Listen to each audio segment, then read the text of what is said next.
Olá, meu nome é Marcelo Machado, sou Executive Partner da Business Insights e Governance Advising, ou simplesmente Big Advising, e fui convidado pelo professor Roberto para contribuir aqui com o congresso, para falar um pouquinho sobre como o dado hoje se tornou, não agora, né, mas cada vez mais latente, a premissa do dado ser um instrumento estratégico e de diferencial competitivo para o mundo dos negócios atuais, né.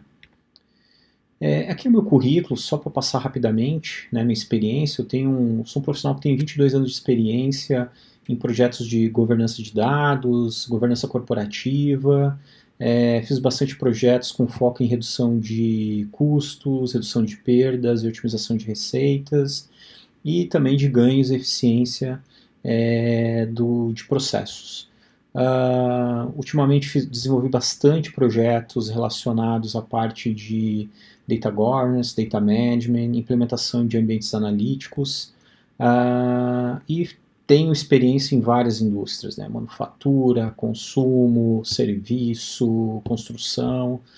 Minha formação acadêmica, eu sou contador, tenho um MBA pela GV, e também em 2012, 2013, quando ainda o tema Analytics não tinha essa referência, eu fiz uma pós-graduação na FIA de análise de dados com a professora Alessandra, com o professor Canton, mas infelizmente eu não consegui concluir, né? Não entreguei o TCC, optei por fazer um TCC muito complexo. No final, o dia a dia, não consegui desenvolver o projeto, mas tenho toda a bagagem, fora os treinamentos que eu realizei na própria Deloitte e outros parceiros como IBM, SAS, etc. A Big Advisor ela foi constituída agora em agosto, né, desse ano, a partir do momento que eu saí da Deloitte. É uma empresa de consultoria boutique que tem o foco basicamente em 3 grandes pilares: governança corporativa, business insights e também apoiar aí os nossos clientes com essa jornada aí de se estruturar em relação a dados e também implementação de tecnologias cognitivas. Aqui está o site, né? Então, por favor, se vocês quiserem conhecer um pouquinho mais sobre a Big Advisor, fiquem à vontade. Vou iniciar a palestra aqui falando um pouquinho sobre proliferação de dados, que é para dar o contexto, né? Por que o dado hoje se tornou um pilar importante dentro das organizações. Aqui a gente tem algumas informações, né? Hoje a maioria dos sistemas eles já estão interligados dentro das empresas e também para uso pessoal nosso, né? E a quantidade e o volume de dados gerados é algo incrível, né? Insano, para não dizer outra palavra, com um crescimento exponencial gigantesco, né? Há pesquisas, né, que informam que o universo de dados hoje existente no mundo dobrará a cada 2 anos, né? Estima-se que 44 trilhões de gigabytes serão gerados no final desse ano aqui. Dados não transacionais, aqui o que seria dados não transacionais? O que é comum às empresas, né?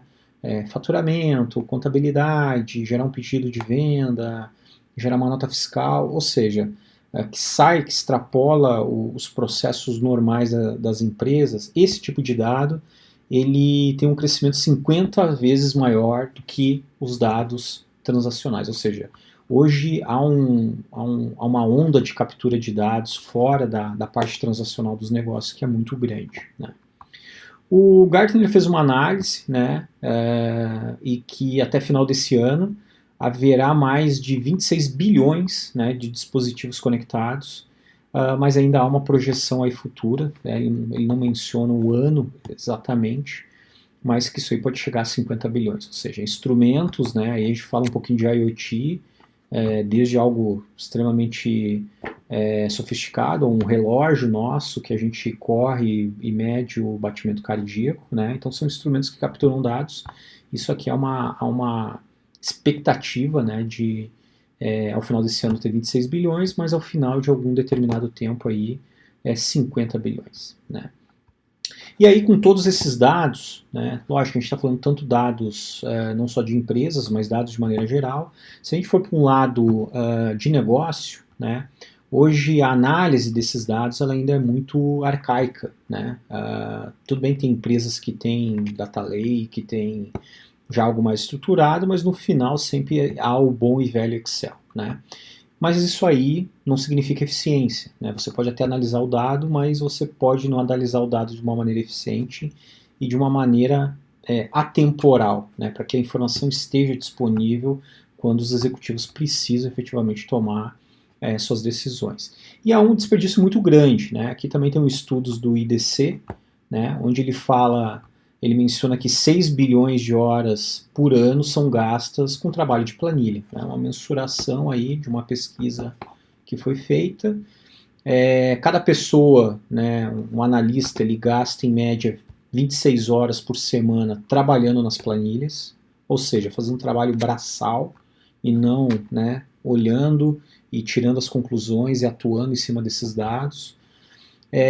8 horas por semana gastas repetindo a mesma tarefa, ou seja, se você pegou um dado, fez toda a manipulação no Excel, outra planilha, você vai gastar de novo, né, um quinto do seu tempo na semana para fazer o mesmo trabalho que você fez ao longo de outro dia, ou seja, é um desperdício de tempo muito grande. E aí ele estimou, né, que hoje o que é gasto de maneira global, mais ou menos 60 bilhões de dólares com trabalho manual repetitivo em planilhas. Né? Ou seja, a gente sabe que planilha é algo mais fácil, né, todo mundo conhece, está na mão, é fácil de importar o dado, é fácil de manipular, criar as tabelas, mas não é algo eficiente. Né? E aí, a tônica é que dados são criados todo o tempo, por todos, em qualquer lugar. Né? E quando a gente fala no mundo de negócio, talvez as planilhas não sejam efetivamente para o melhor modelo. Né? Não que a gente vai abandonar as planilhas, não é isso, mas a gente tem que, à medida do possível, estruturar efetivamente um ambiente de dados que a gente consiga ter insights mais tempestivos, algo mais estruturado. Aqui uma outra pesquisa da Deloitte, né, minha antiga casa, ela tem um programa que se chama CFO Program, que é um programa dedicado a CFOs, né, Chief Financial Officers, ou seja, diretores financeiros de grandes empresas, e foi feita uma pesquisa com esses executivos, perguntando aí sobre a transformação digital e como é que estava esse tema vis-à-vis o uso também do Excel. E vejam que aqui, né, na parte verde mais clara, o volume ainda é muito grande. Né? Então aqui dá até ele dá algumas verticais, né, para construir o orçamento. Então imagine, 50% dos respondentes informaram que o seu orçamento de grandes empresas aí pelo Brasil, são formados em Excel. Né? Por exemplo, dashboards KPIs, 56%. Né? Algumas coisas mais operacionais, como conciliação bancária, fechamento contábil, né? Portal de fornecedores e clientes, aqui já tem um pouquinho mais estruturados, mas também sistemas desenvolvidos internamente. Ou seja, há um espaço muito grande, né, para apoiar esses executivos, pensando nós como profissionais que trabalham com dados. Por que estabelecer, então, uma gestão dos dados? Né? Só conceituando, eu sei que está tendo várias palestras aqui no evento, né, no congresso, mas é importante a gente pegar alguns termos e tentar trazer para a realidade dos negócios. Né? Então, hoje, o foco é obter, né, uma estratégia analítica confiável que eu consiga, a partir dos dados que eu capturo, ou não, né, e a gente vai entrar nesse tema um pouquinho mais para frente, tem insights, né?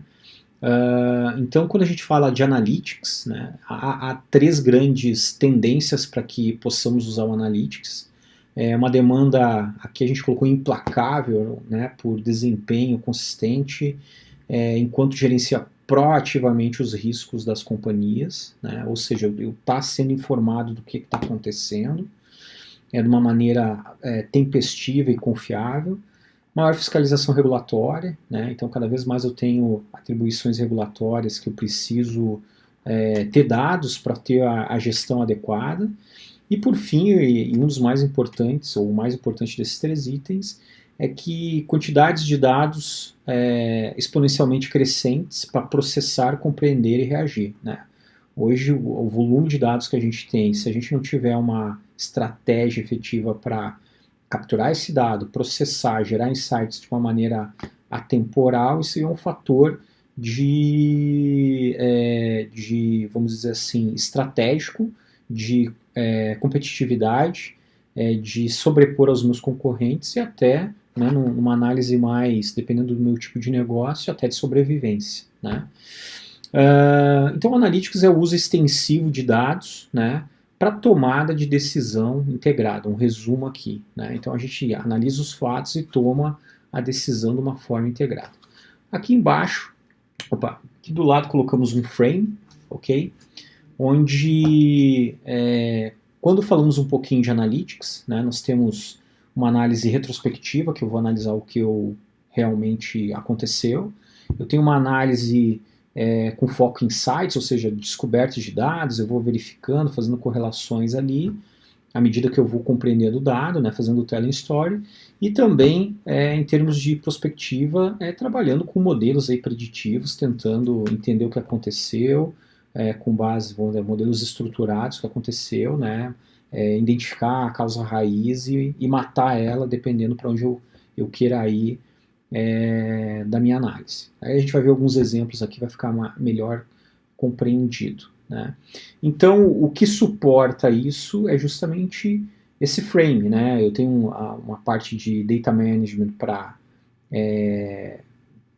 uma análise retrospectiva, eu tenho a parte de business intelligence para geração de insights, e se eu quiser ir para uma visão de performance usando efetivamente todo o potencial de analytics, aí eu junto essas 3, né? Prospectiva, insights e retrospectiva. E aí vem a grande pergunta, né? Como tomar decisões baseadas em dados que eu não confio ou intempestivos, né? Muitas vezes, o sistema tem um relatório, vamos falar até de relatório, né? Não estou falando nem de dashboard. O sistema tem um relatório, não, mas dá uma trabalhada, dá uma checada, né? Então, assim, o gestor não tomar decisões com base em dados que ele confie, que esse dado chegue para ele de uma maneira atemporal, né? Hoje é um desafio, né? Você vai começar a ter gestão por experiência, né? Você como gestor ou o gestor das empresas, olha, eu já tive esse problema, eu vou por aqui, ou por intuição, subjetividade, né? Pela experiência, né? Vai ser um complexo ali, uma correlação desses fatores. Mas hoje em dia há outros instrumentos que possibilitam você ter uma gestão, né, agregar, né, na experiência dos gestores informações que vão dar muito mais potencial para ele fazer suas análises e tomar suas decisões. Okay? Bom, problemas típicos de governança de dados que afetam diferentes partes de um negócio, né? Então, hoje, quando a gente fala de governança de dados, ainda esse não é um tema que está claro para os executivos, né? Inclusive, nesse momento, eu estou fazendo um projeto que é justamente sobre isso. Mas o que é governança de dados? Por que eu preciso disso? Não basta assim simplesmente instalar um BI aqui, ou pegar os dados aqui do meu sistema RP e botar para rodar. Não, né? A resposta é não. Então você tem que ter, dado esse volume de dados, dado as possibilidades de você usar esse dado, esse grande volume e também não se perder, você vai ter que ter algo estruturado para realmente gerar insights que façam a diferença. Não vou passar todos aqui os itens, tá? Mas o que eu queria frisar é que o tema governança de dados ainda não é um tema maduro nas empresas, tá? Agora a gente tem palestras aí também no Congresso sobre LGPD, a gente está vendo o LGPD sobre um prisma de dado, que é a parte de privacidade, tá? Mas todo o resto do que o dado traz de benefício para a companhia, como é que eu monto uma estratégia. E isso deveria ser algo, vamos dizer, como um projeto de melhoria de governança, melhoria de gestão, e não simplesmente algo regulatório, né, como a LGPD está requerendo. Então, mas hoje ainda existe, esse tema ainda não está claro dentro das empresas, e muitas vezes quando tem empresas que até implementam uma estratégia para isso, fica eventualmente concentrado numa área de TI, né, vamos dizer assim, o todo sobre um projeto desse não é discutido com os demais executivos. Que são alguns benefícios, né, que a gente pode ter quando você começa a tratar esse tipo de assunto, ok? Ou como é que eu posso dizer? Estruturar efetivamente uma estratégia de dados vis-à-vis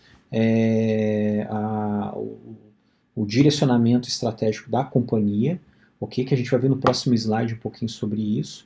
Mas são coisas ali que sobre esses pilares, né, operações, financeiro, vendas, marketing, supply chain, compras e tecnologia de informação, são alguns exemplos de benefícios esperados, né? Então, por exemplo, relatórios aprimorados e precisos nessa parte financeira. Hoje, só para vocês terem uma ideia, tem empresas que chega no quinto, sexto, até sétimo dia útil ainda está fechando a contabilidade ou suas demonstrações financeiras do período passado, né? Demora 2, 3, 5, 10, muitas vezes algumas até 15 dias para fechar as demonstrações financeiras do mês que passou. Se a gente tiver a noção do 15º dia, na realidade ela já deveria estar projetando quanto que ela vai fechar o mês corrente, né? Poucas conseguem fazer isso, né? Ver assim, olha, o que a gente tem de pipeline de pedido, o que a gente tem de gastos que a gente vai ter, ou seja, ter realmente uma visão, não no 15º dia do mês corrente, não ter a visão do que fechou, né, e nem saber o que vai fechar no mês corrente. Isso aqui é algo que, se nós formos pensar com a tecnologia disponível hoje em dia, é algo totalmente factível de se implementar, né? E não só isso em termos de fechamento, desenhar cenários, né? Vamos pensar o seguinte, olha, se eu estou com bastante demanda, se eu criar um turno a mais na fábrica por 3 semanas, qual que vai ser meu custo? Como é que o meu sistema vai fazer todo o cálculo? Olha, se o dólar, eu tenho matéria-prima atrelada ao dólar, se o dólar subir mais 15%, como que vai ficar meu custo de material? Se eu postergar, hoje eu tenho o prazo médio de pagamento dos meus fornecedores de 30 dias. Se eu postergar para 45, quanto isso vai aliviar meu caixa? E se eu antecipar 5 dias o recebimento de clientes?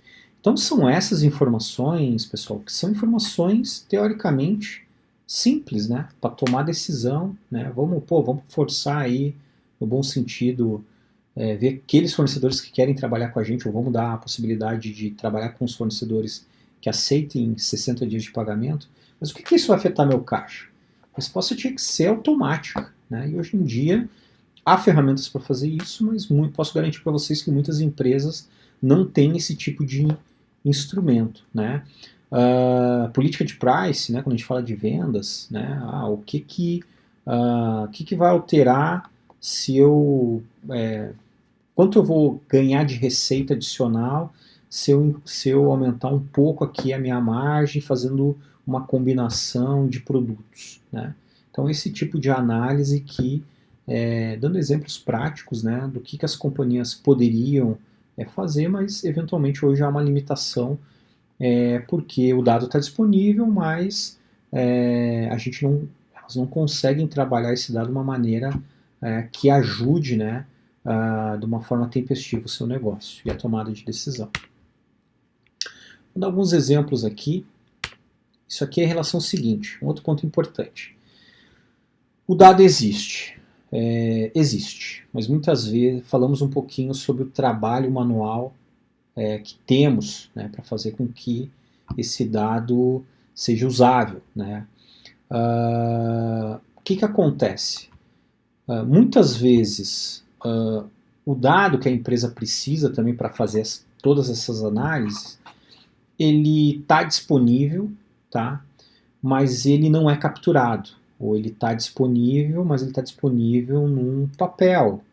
Ele está disponível de uma maneira descentralizada nas áreas, na máquina do João, na máquina da Maria, a Maria que tem a planilha, e é uma informação extremamente importante, e está em silo, né, silos dentro da empresa, e são dados importantes. Então, aqui vale uma reflexão para saber o seguinte, para onde que eu quero ir, onde que está o dado, se eu já capturo ele e se ele realmente está disponível para quem deveria tomar decisão de uma maneira macro dentro da empresa. Vou dar um exemplo aqui, né? Aqui é um case onde uma empresa que é uma siderurgia, né, e tinha uma operação extremamente insalubre, ou seja, uma empresa que o tipo de operação dela requer cuidados, né, com acidente de trabalho, pelo próprio dia a dia ali da companhia. Era uma empresa que tem um histórico alto de acidentes fatais de afastamento, né? Ao longo dos anos houve acidentes fatais, ou acidentes que não foram fatais, mas tive que afastar o funcionário, né? A empresa lá estabeleceu meta de redução de sinistro, né, de acidente, ou seja, vamos preservar a vida, e aí preservar a vida no sentido mais amplo, não só a vida, né, entre vida e morte, mas também a qualidade de vida da pessoa, né? Uma pessoa que se acidentar, perder uma mão, perder um dedo, perder uma perna, perder uma visão, é algo extremamente que afeta a vida da pessoa, né? E como é que foi o esforço pautado dessa empresa em relação às ações que ela tomou para tentar, né, implementar efetivamente essa meta aqui de redução? Basicamente, né, gestão dos líderes, vamos evitar acidente, treinamento, etc. Só que hoje, né, tem modelos já de mercado que a gente chama que é o Safety Analytics, né, usar modelagem preditiva para tentar efetivamente evitar acidentes, né? Então, por exemplo, alguns desses modelos que já estão rodando, ele informa o seguinte, olha, se a pessoa tiver muita hora extra ao longo da semana, ou um determinado nível, provavelmente ela tem alta probabilidade de se acidentar, porque vai estar com menos atenção, vai estar cansada. Ok, como é que funciona hoje os dados do ponto da companhia? Você vai lá, tem até a impressão digital, o crachá, né, a biometria, o crachá, que captura esse dado. Só que esse dado só vai para o RH uma ou duas vezes por mês, né, quando se transfere os dados do ponto eletrônico e vai lá para rodar a folha de pagamento. Então é o seguinte, se a pessoa fez 3, 4 dias de horas extras e o modelo preditivo já me disse que ela vai se acidentar, eu tenho o dado disponível que está no relógio ponto, mas eu não estou usando ele para esse fim, eu estou usando ele para folha de pagamento, né, rodar folha, e eu só tenho o relógio ponto porque a Justiça do Trabalho, né, as leis trabalhistas requerem, porque senão nem capturaria, certo?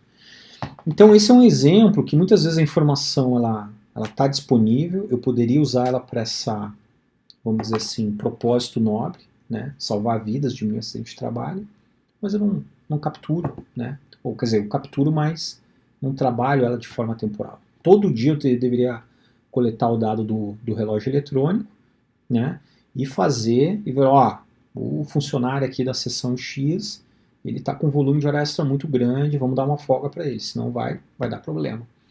Outro, né, que contribui com esse modelo preditivo é a questão de manutenção, né, de máquinas, né, olha, a máquina está com a manutenção, ou houve uma manutenção, e geralmente quando há uma manutenção, até, né, testar, por mais que teste tal, há o risco efetivamente de acidente, né? Conheço empresas grandes, multinacionais, que estão na bolsa de valores, que ainda a manutenção é feita em papel. A ordem de serviço de manutenção de uma máquina é no papel, né? Então, assim, essa é como é que eu posso dizer? É um paradoxo, né? Porque a empresa ela impôs que salvar vidas dos seus funcionários e terceiros é algo importante. Ela tem o dado, ela está capturando o dado, só que o dado não está disponível para apoiar ela numa abordagem de Safety Analytics, por exemplo, de forma temporal, né? Então esse é algo importante para a gente pensar. Então quando a gente fala que há um desalinhamento com a estratégia, isso aqui é uma estratégia nobre, salvar vidas, mas que os dados, a gestão do dado não dá fit com isso aí, né? é algo da gente tem que se pensar, né? E aí vai naquele outro slide. Muitas vezes, quem toma a decisão dentro da empresa não sabe o que é gestão de dados. Não sabe que poderia fazer isso, por exemplo. Então quer dizer que tem modelo preditivo de Safety Analytics? Tem, mas o que eu preciso? Você vai precisar. Então vale nós como profissionais de dados, cientistas de dados, engenheiro de dados, business partner da área de dados com a área de negócio, colocar, aculturar a empresa em relação a isso. Um outro exemplo, vamos pegar aqui uma empresa de consultoria. Uma empresa de consultoria, qual que é o principal ativo? Metodologia, hoje nem tanto, porque o conhecimento está muito mais acessível. Então são as pessoas. Quanto mais uma empresa de consultoria, quanto mais pessoas perder, pior, porque você vai ter que treinar novamente os novos funcionários, etc.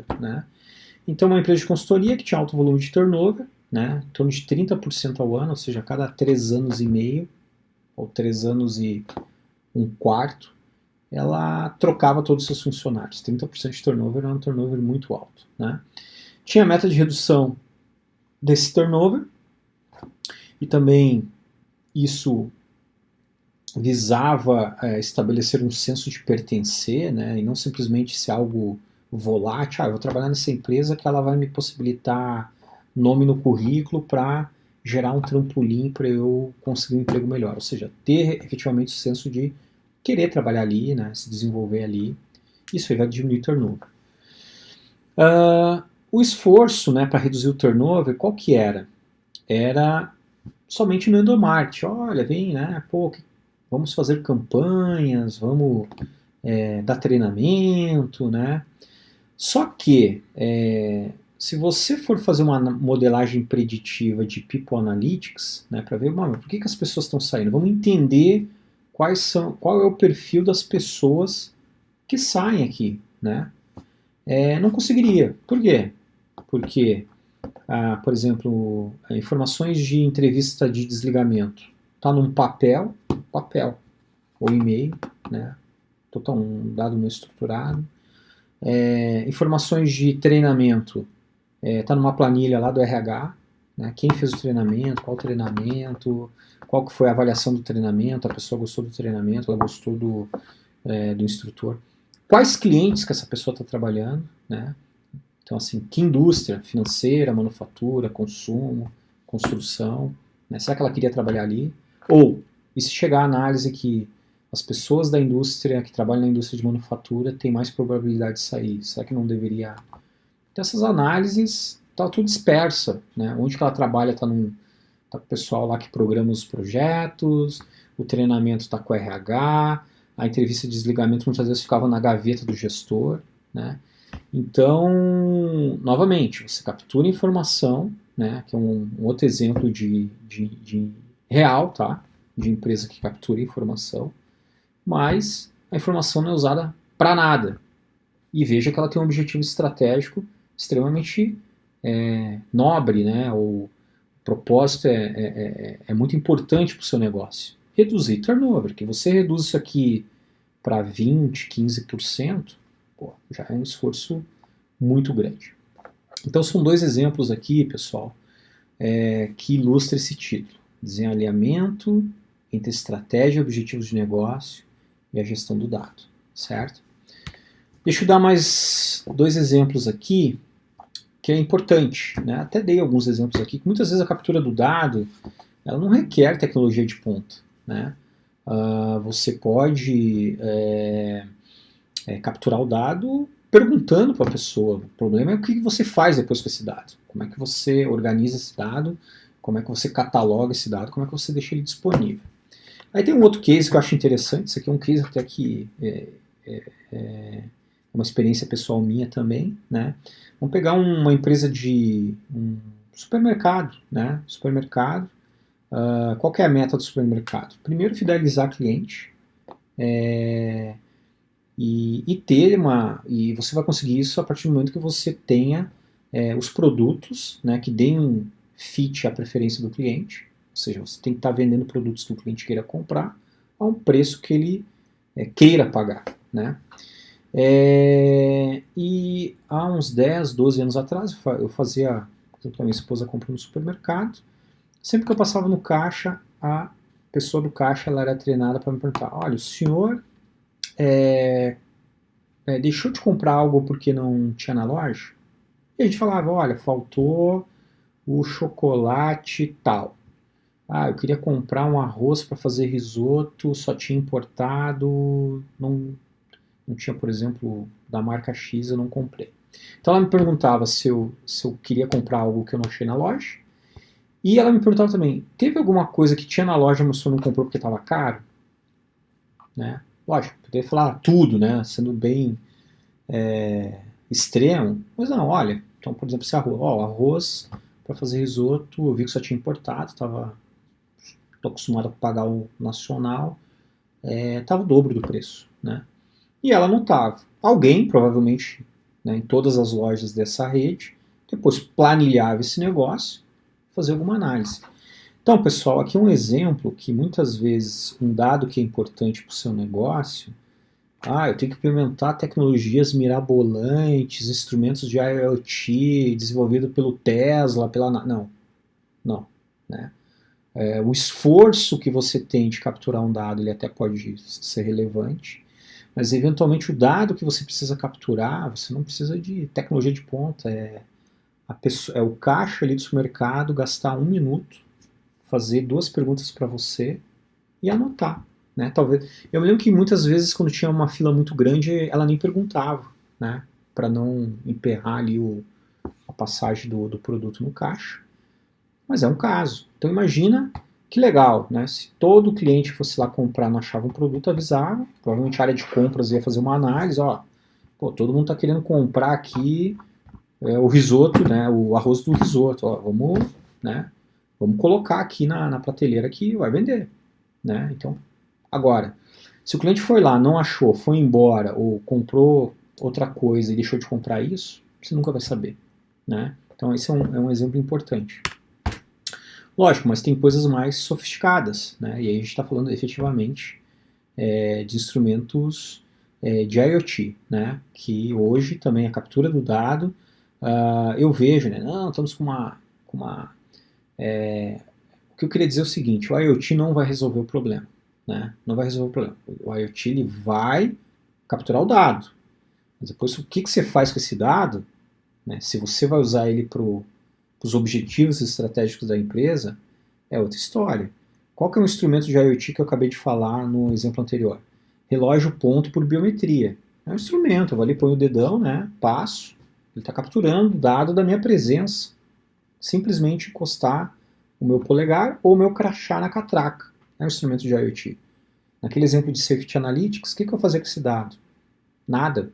Né? Para Safety Analytics, eu fazia para, se o Ministério Público do Trabalho fosse lá, tá aqui, a pessoa entrou nesse horário, mas existem outros propósitos para aquela informação.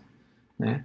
Então, muitas vezes eu também estou investindo ali em IoT, mas daí tá bom, o que eu faço com essa informação?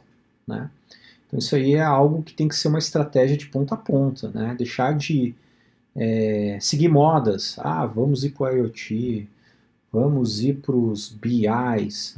Não, se você não estruturar uma estratégia, nada disso vai adiantar. Uma estratégia para uso de dados que esteja correlacionada à estratégia e os objetivos da companhia.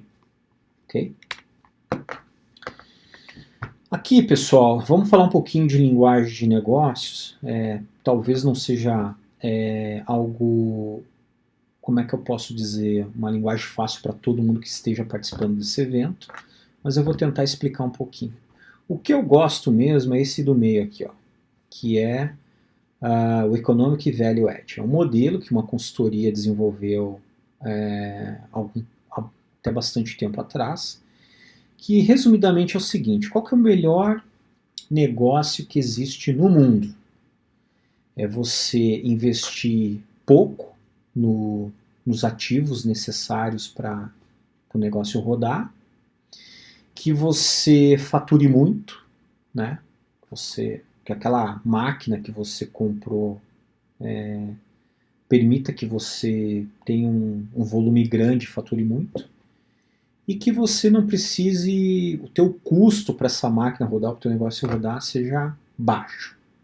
esse é o conceito do melhor negócio do mundo. Então imagine o seguinte, imagina que se eu tiver essa caneta que me custa 5 reais, eu desenvolver um negócio com ela, que eu vou gerar 1 milhão de reais de faturamento, e eu preciso somente de um estagiário para fazer ela operar. Nada contra os estagiários, né, mas são profissionais que estão entrando no mercado, então provavelmente a remuneração deles será mais baixa. Né? É o melhor negócio. Ou eu ter que comprar um equipamento extremamente sofisticado, que eu não vou pagar 5 reais, eu vou pagar, sei lá, 30 milhões de reais, que eu vou ter que botar 15 operadores para rodar, e que minha margem de venda, apesar de eu faturar 50 milhões, a minha margem é 4% somente. Qual que é o melhor negócio? Então assim, ó, o melhor negócio no mundo é esse, que foque em receita, que eu tenho muito mais receita, num investimento muito baixo, né? E que o meu custo para ele rodar seja baixo também, ok? Então esse é um pilar estratégico importante para qualquer companhia. Mesmo que elas não adotem essa metodologia, é um pilar estratégico super importante. O outro é o Balance Scorecard, né? Que é uma outra visão. Né? Eu tenho que ele prega que sem cliente nenhum negócio sobrevive, né? Que a gente está falando do negócio não setor público, não terceiro setor, né? ONGs, a gente está falando do negócio mesmo. Se não tiver cliente, morreu, né? Eu tenho que ter um foco financeiro, de sustentabilidade do trabalho, do negócio, ou seja, eu tenho que gerar caixa, lucro para o negócio rodar. Processos internos, né? Eu tenho que ter eficiência dos meus processos internos e eu tenho que ter uma capacidade organizacional que atenda o meu negócio. E aí tem um outro pilar de risco. Né? Então eu conheço empresas que deixaram de existir porque não tinha um risco estratégico, simplesmente ela não se atentou, né? E ela deixou de existir. Né? E aí a gente tem N exemplos, né? Tem exemplos clássicos aí de MBA. Tem o exemplo da Kodak, da câmera, que não quis investir em câmera digital. Tem o exemplo da Blockbuster, que veio a Netflix. Então, assim, são riscos estratégicos ou outros riscos, né? Risco de imagem, né? Então, um escândalo pode dizimar uma empresa, né? Então, se eu olhar por esses 3 pilares, posso garantir para vocês que é isso que está na agenda dos executivos, das grandes empresas. Então, pessoal, o que eu queria, baseado naqueles exemplos que eu já dei nos slides anteriores, não adianta você ser eu sou programador em R, fiz curso de Big Data, eu tenho aqui se você, como cientista de dados, como um engenheiro de dados, como um profissional, um analista que saiba analisar dados, não der fit com esse tipo de agenda, não adianta em nada.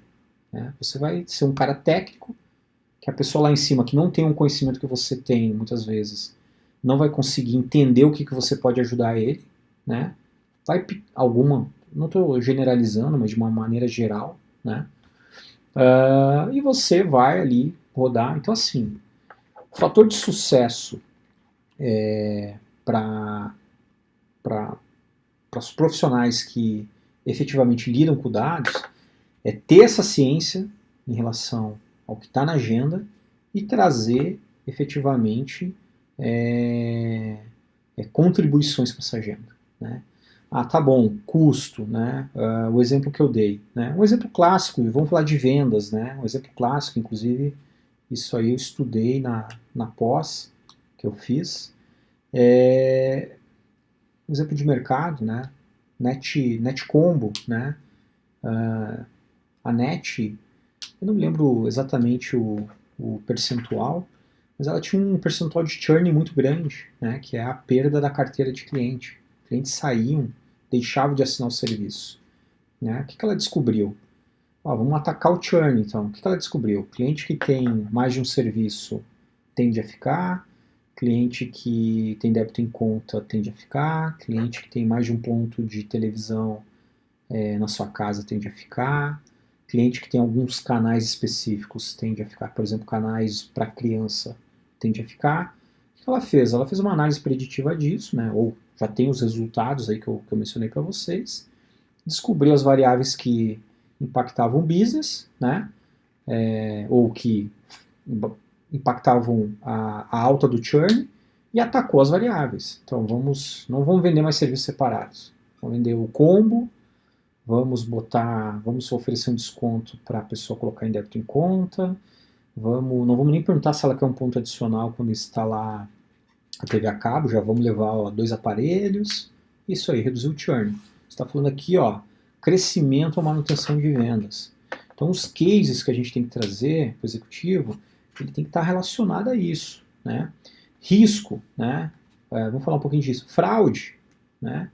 Você hoje pega uma concessionária de energia elétrica, por exemplo, qual o volume de gato que existe no mercado? Imagine que você monta um modelo preditivo que ele score 60%, ou seja, a cada 10 possibilidades de ser um roubo de energia, 6 confirmam. Imagina você conseguir tratar esses 6 de uma maneira efetiva, montar uma estratégia. Pô, isso já é um ganho em termos de risco de fraude, risco de perda de receita, muito grande. Então, eu acho que a gente, como profissional de dados, temos que nos preparar tecnicamente, mas em algum momento não adianta a gente ficar lá na nossa sala com o nosso micro, fiz um programa bem legal em R aqui, se você não conversar com esse pessoal, não atender o negócio, né? Quando eu expliquei para vocês ali que a minha pós da FIA não concluí, eu fui até, vamos dizer assim, tentei fazer algo que estava além da minha possibilidade naquele momento, mas eu estava fazendo um projeto no Sebrae, na época, né? E eu queria montar um modelo preditivo para a falência de micro e pequenas empresas. Não consegui dado, foi bem difícil. Mas era isso. Imagine que hoje uma empresa as empresas que são criadas, as micro e pequenas empresas, elas, eu não me lembro estatisticamente, acho que é de 30% a 35%, não sobrevivem ao primeiro ano, né? Imagina a gente reduzir isso para 25%, 20%, 15%. Qual o potencial que isso gera? Manter, né, as empresas, micro e pequenas empresas vivas. Entender por que elas encerram. E aí, na época, até conversei com alguns gestores do Sebrae e falaram, tudo é caixa. Não, é caixa, é caixa. Eu acho que caixa é um fator importante. Mas eu vim de família de comerciante, né? Tanto a minha mãe quanto meu pai tiveram comércio. E eu me lembro que a minha mãe, em 2 momentos, ela teve pequenas empresas com sócio. Não deu fit com sócio. Teve um caso que chamou uma amiga, outro caso chamou uma das minhas, um dos nossos parentes aí para ser sócio, não deu certo. Então a gente está achando que muitas vezes, faltou caixa. Não, faltou também empatia entre os sócios, né? O sócio queria ir para a esquerda, o outro queria para a direita. Então, né, não é só a caixa. Mas por fim, essa que é a grande mensagem aqui que eu queria passar. Mas a gente só vai conseguir, né, dar esse passo e conseguir atingir esse tipo de agenda se a gente estiver estruturado para isso, né? Aqui o nível de... pode ter situações pontuais, mas a ideia é que a gente se estruture para cada vez mais ser um instrumento de apoio na tomada de decisão, de direcionamento do negócio, de cumprimento das estratégias do negócio. Correto? Aqui é um resumo do que eu já falei, né? Aqui eu abro um pouquinho mais e faço uma correlação aqui entre o Balance Scorecard e a parte de gestão de dados. Não vou entrar em mérito aqui, tá? Mas também a apresentação ela está disponível. Aqui com foco em risco também. Mas o que eu queria realmente passar para vocês nesse slide é isso aqui embaixo, ok? Então eu entendo o que a minha empresa faz, o que ela vende, quais são os maiores custos, entendo os riscos que ela possui, né, o que tem risco crítico, eu entendo as metas de Balance Scorecard, né, para onde eu quero ir, como é que eu vou atender o cliente, que produto, né? Eu entendendo isso, aí sim eu vou fazer, que é aqui, ó, é o ouro, é analisar o gap. Olha, para que eu consiga atingir, diminuir meus riscos, agregar valor para o negócio e, de uma maneira, contribuir com a estratégia da companhia pelo modelo do Banco Scorecard, a partir do momento que eu compreenda isso,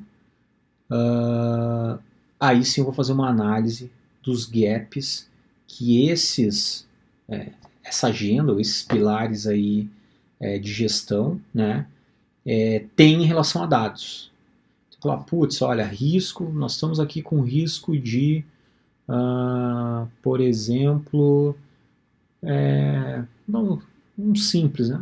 Por exemplo, um risco jurídico. Estamos perdendo muitas ações cíveis no Juizado Especial Civil, no JEC. Olha, está aumentando. Todo mês está aumentando isso. Não, vamos lá entender o que está acontecendo, né? Analisar, ver, vamos ajudar ali a área jurídica. Olha, a gente está tendo muito problema de inadimplência, a gente está tendo muito problema de fraude, a gente está tendo muito problema de lançar produto e o produto não ser aceito. A gente está tendo problema com estratégia de supply chain. Ou seja, entender efetivamente quais são os gaps, né, de dados para esses pilares, desenhar e validar, olha, a gente vai te ajudar dessa forma, né, implementar e executar. Né? Então tem que ter um frame, tá? Não é sair da cabeça de cada um, conheço o controller, eu vou lá falar com ele. Não, tem que ser algo estruturado dentro das empresas. E aí as empresas de tecnologia podem ajudar. Né? Por exemplo, a Big ela é parceira, ela está no Partner World da IBM. A IBM, por exemplo, tem uma estratégia que ela tem um frame que se chama Data First, né? Data First Lab. Ela apoia as empresas a executar esse frame aqui, né? Faz os laboratórios com gestores, entende quais são as necessidades, o que realmente as dores, o que pode gerar de ineficiência. Ela faz uma análise de gap, né?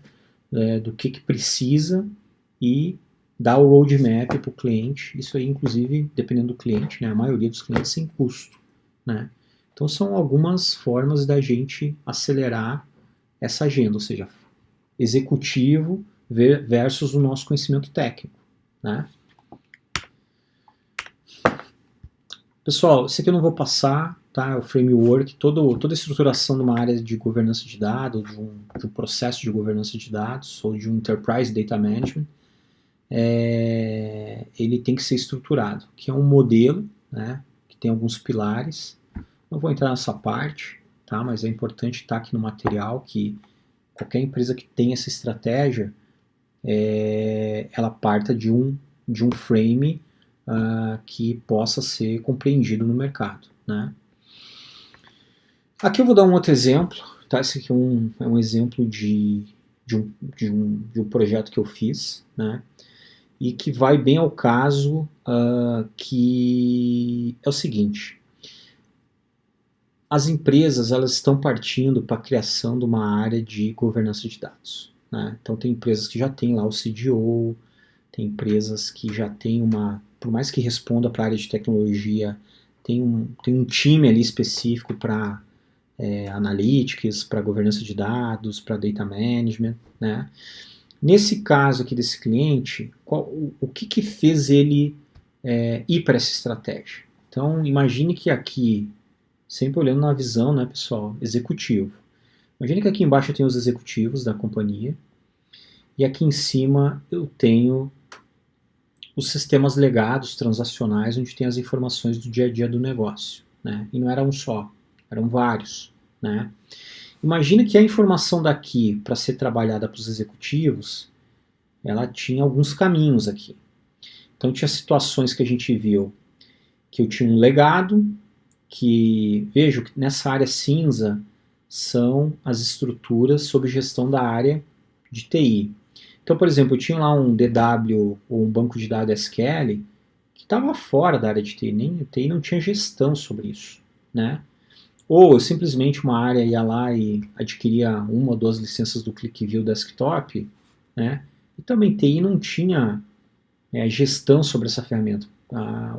Os profissionais baixavam informação direto do legado, trabalhavam essa informação, né, as áreas de negócio, e disponibilizavam informação para o executivo. Muitas vezes a mesma informação, que é o caso aqui, né?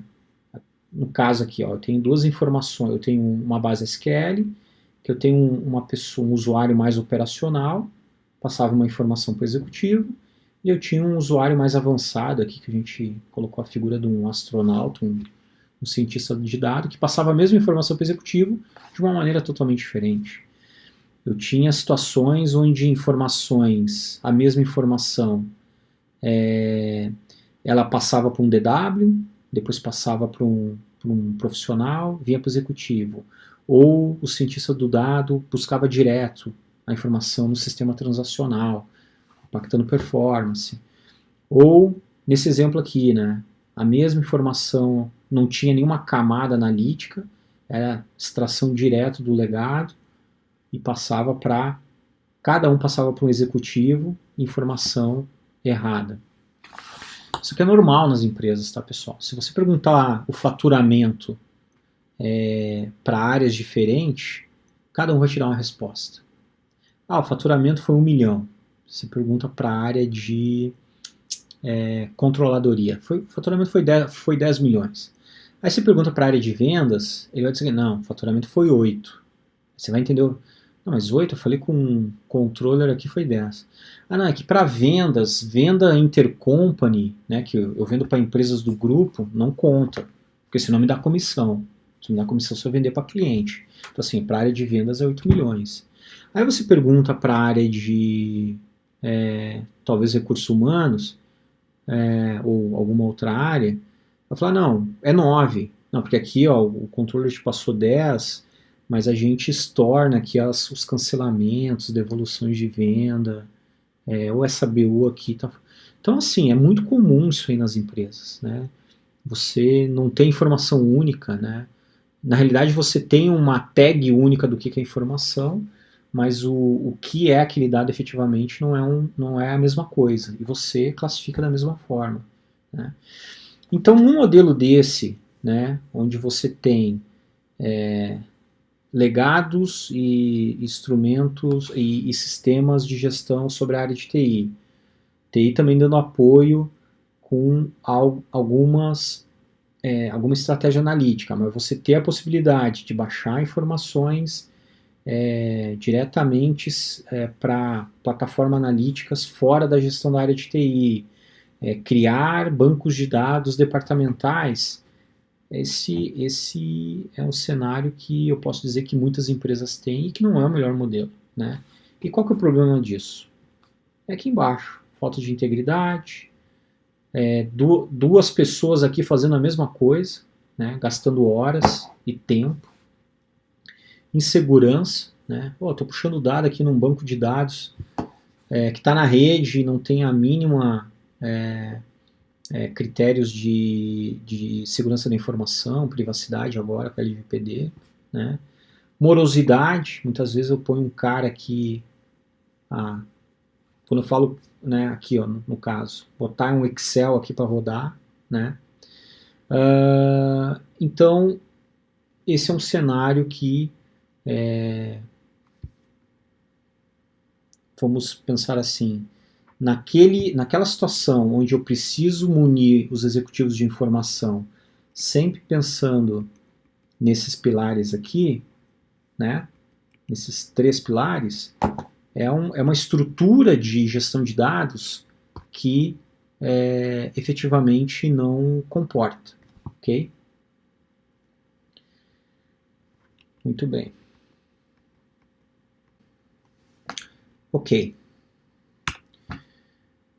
Primeiro passo, então, que a gente recomenda, pessoal, é criar efetivamente uma área, né? Primeiro passo para iniciar uma governança, para apoiar efetivamente o negócio na sua agenda estratégica, é criar uma área de governança de dados, né? É você ter essa camadinha aqui, né, tirar a responsabilidade da área de TI. Talvez essa área pode até ficar sobre gestão da área de TI, né, mas tem clientes nossos, ou projetos que eu fiz que essa área estava fora da área de TI, onde você vai ter aqui uma estrutura de legados, outras informações disponíveis, né, mídia social, informação disponível, compra de informações por bureau de dados, toda a parte de captura de dado via IoT, né? Então você tem essa camada de fonte de dado, a área de TI ela ficaria responsável pela extração do dado, né? E talvez já uma camada de qualidade aqui para conferir, e aí sim entraria a área de governança, onde faria toda a gestão da ingestão do dado, toda a parte de repositório de dados, colocaria toda a questão de privacidade, segurança, desenvolveria os hubs de dados, né? E aí sim, esses hubs seriam disponibilizados para a área de negócio, né? Essa área talvez também poderia ter o caráter de aculturamento, né? Transformar um usuário simples num cientista, ou seja, num cientista não, né? Como é que se opera, como é que eu posso construir meu dashboard em Power BI, como é que eu posso pegar um dado aqui que é importante para mim e jogar lá num IBM Cloud, rodar um Watson e fazer uma análise preditiva, ou seja, ajudar a culturar o usuário, o analista simples, né, que não tenha o entendimento das ferramentas de analytics. E aí sim, esse time aqui das áreas de negócio disponibilizariam informações efetivamente para os executivos. Okay? Esse que deveria ser eu vou dizer o único modelo, mas no nosso entendimento esse é o melhor modelo de maneira geral para os negócios gerais. Okay? E aí, com essa área, o que você ganha? O que a gente ganha? Qual que é o propósito? Né? Garantir a qualidade e consistência dos dados, ou seja, prover dados consistentes, estabelecer métricas e premissa para os dados disponibilizados, garantir unificação dos dados, né, deixar dados similares. Por exemplo, cadastro de cliente. Eu tenho cadastro de cliente em 5 sistemas, mas qual que vale? Né? Estabelecer processo de captura de dado, como é que eu capturo o dado, como é que eu transformo, se esse dado vai ter que ser transformado entre a fonte original e o ambiente analítico, definir as regras, garantir que os dados são capturados de maneira íntegra, não deixei nada para trás, eu tenho consistência, né, entre a interface, estabelecer a tempestividade, quanto tempo que eu vou capturar esse dado, o exemplo que eu dei, né, do Safety Analytics, o dado está lá no relógio ponto, tá bom, mas se eu quero todo dia rodar um modelo e verificar se tem algum funcionário que tem o risco de correr acidente amanhã, eu tenho que capturar o dado hoje, né? Se eu quero saber as minhas vendas hoje, se eu quero saber o que foi vendido para minha entrega, para eu programar toda a minha área de fretes, né? Eu preciso do dado hoje. Então, tempestividade é algo extremamente importante. Disponibilizar o dado de forma estruturada, né? Gerar os dicionários, criar e gerir os data lakes e todos os seus componentes, né? Os stages ali. Vamos criar aqui datamarts, datasets, isso aí sempre com um pilar de segurança da informação, de privacidade, se é uma informação pública, se é uma informação específica, né? Garantir a gestão do conhecimento, então, não, tinha um cara que fazia um dashboard, uma planilha Excel, putz, esse cara foi embora, era bem legal o que ele fazia, mas ninguém mais sabe fazer, né? Ele passava, inclusive, esse Excel para o presidente, ele baixava a base dali, só que ele foi embora e agora a gente não sabe fazer. Né? Isso aí numa empresa hoje com operação relevante, né, uma multinacional, uma empresa brasileira com faturamento, isso não pode mais acontecer. Né? Era o fulano e ele foi embora.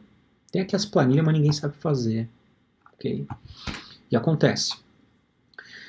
Garantir a integridade, né, otimizar o processo de coleta, evitar redundância, né, só voltando naquele modelo aqui, ó, muitas vezes, né, você aqui, por exemplo, pega esse legado aqui, ó, você está capturando informações desse legado para um DW e mais de uma pessoa está capturando informação. Você gera processamento, então daqui a pouco eu estou precisando de uma informação, a pessoa do meu lado está precisando da mesma informação, a pessoa do meu lado esquerdo está precisando da mesma informação, e você fica rodando ali a máquina 3 vezes para nós 3 pegarmos a mesma informação, né? Então é esse tipo de otimização. Apoiar o negócio, né? Você como uma área de governança de dados, de gestão de dados, você vai lá e começa a entender o que o negócio precisa e ajudar a dar caminhos. Olha, vamos fazer isso aqui, vamos criar esse dataset, vamos criar um modelo preditivo para isso, né? Vamos criar um dashboard aqui para tratar disso aqui que é um problema. Que informação que você precisaria que te ajudaria para evitar esse problema? Não, a gente ajuda a buscar essas informações, criar um dashboard para você, ou seja, ser um parceiro mesmo dos negócios, né? E aí, pessoal, nesse cliente aí que a gente fez o projeto, era isso, né? Tinha 4 BUs, tinha mais uma área de CRM, tinha uma área de vendas e tinha o corporativo. E o cenário era esse, né? Então cada BU tinha seu DW, né? Cada executivo aqui da BU recebia informação daqui, só que como o executivo também vinha aqui na holding, ele via dicotomia, era mais ou menos o que funcionava, né? Informação do Data Warehouse corporativo vinha para os DW, informação dos DWs vinha para o CRM, informação do CRM vinha para a área de venda, né? E isso, falta de integridade, tempestividade, mesma informação com valores diferentes, o caos, né? Aí, áreas de TIs, né? Dando suportes diferentes, né? Então tinha aqui a tecnologia da informação da BU1, tecnologia da informação da BU4, eram áreas de TIs em cada uma das BUs. Ou seja, esse era o cenário que aí quando o presidente da companhia aqui pedia informação, né, cada um dava uma informação, não vinha de forma temporal. Aí o que foi feito? Não, vamos criar a área de departamento de gestão de dados. Primeira coisa, vamos eliminar todos os data warehouse. Vamos criar um data lake único para a companhia, né? Então, colocou aqui na camada, só voltando aqui, ó, então pegou todos os sistemas transacionais e de origem, criou uma camadinha aqui, dando responsabilidade para a área de TI. Olha, você que vai agora extrair os dados. A gente vai criar um data lake, vai eliminar todos esses 30 DWs que tem aqui dentro, né? Então a gente vai fazer um stage 0 com o dado bruto, onde TI traz a informação, né? Coloca uma camada de qualidade para garantir a integridade das informações. Cria os datasets, né? Então o que é dataset privado, o que é dataset público, que pode ser compartilhado entre as BUs, e o que são datasets específicos para projetos, para uma análise mais avançada, né? Então você vai criar os datasets e disponibilizar esses datasets. E aí, disponibilizar também, homologar ferramentas, né? A gente sabe que tem empresas, você vai falar de BI, tem Tableau, tem ClickView, tem Power BI, tem Cognos, tem... Nada contra nenhuma ferramenta, mas a empresa ela tem que ir para uma estratégia única, né, de BI, ok?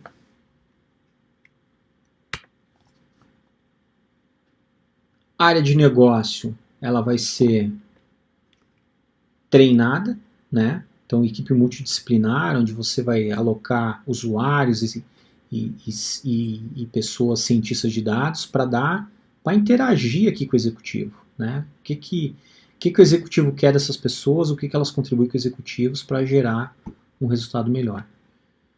E aí você, com essa centralização da gestão do dado, o que você tem? Políticas, papéis, responsabilidades, visão única do dado, segurança, o catálogo do dado, evitar redundância. Ou seja, esse é um case real aí que a gente ajudou a construir. Tá?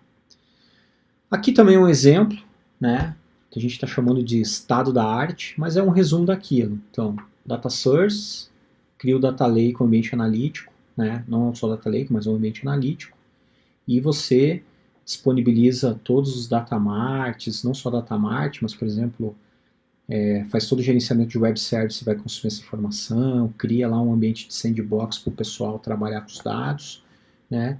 E aí você disponibiliza esse dado para N propósitos, desde simplesmente um BI ali com a visão 360, por exemplo, do cliente, da operação, né? Mas para outros propósitos que hoje o dado me permite, né? Ok?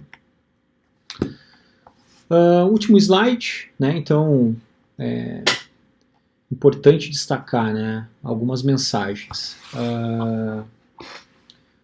Muito dado hoje, né, o que falta é ter efetivamente uma gestão disso, ok? E esse dado, muitas vezes você captura ou eventualmente deixa de capturar um dado que é importante para a empresa. Então essa correlação com os objetivos estratégicos da empresa, necessidades do usuário, necessidades dos executivos, e aquilo que vai ajudar as empresas a atingirem suas metas, suas estratégias, minimizar seus riscos, precisa ser o foco, né? Precisa ser o foco e nós, como profissionais de dados, a gente precisa apoiar esses executivos ou apoiar a estruturação dessa conexão aí, ok? Não adianta lá rasgar a camisa e querer ser o super-homem. Pô, eu vi a palestra aqui do Machado e vou agora. Não. Isso aí tem que... É uma ação estratégia da empresa, né? Você não vai conseguir fazer isso se a alta administração não tiver comprada, né? Então acho que o papel é de aculturamento, conversar, levar essa informação efetivamente para a alta administração. E é um projeto, né, quando a gente for, olha, vamos estabelecer um processo de Enterprise Data Management, de Data Governance, isso aí vinculado à agenda dos executivos. Tem que ser algo estruturado, não é algo simples de se fazer, mas é algo necessário, né? Aquelas empresas que conseguirem estabelecer um roadmap para a implementação disso e tiverem conseguirem implementar isso o mais rápido possível, né, ou por ondas, vai ter efetivamente um diferencial estratégico competitivo de mercado muito grande. Ok, pessoal? Obrigado, né? Aqui está o meu telefone da Big, está aqui o nosso site e aqui também tem meu e-mail. Se ficarem qualquer dúvida, estarei à disposição de vocês aí para ajudá-los, e podem me adicionar também no LinkedIn.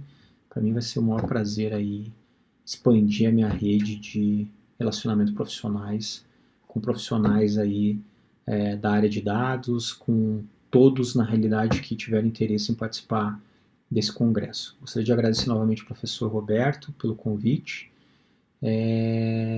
e agradecer a todos aí pela audiência. Muito obrigado.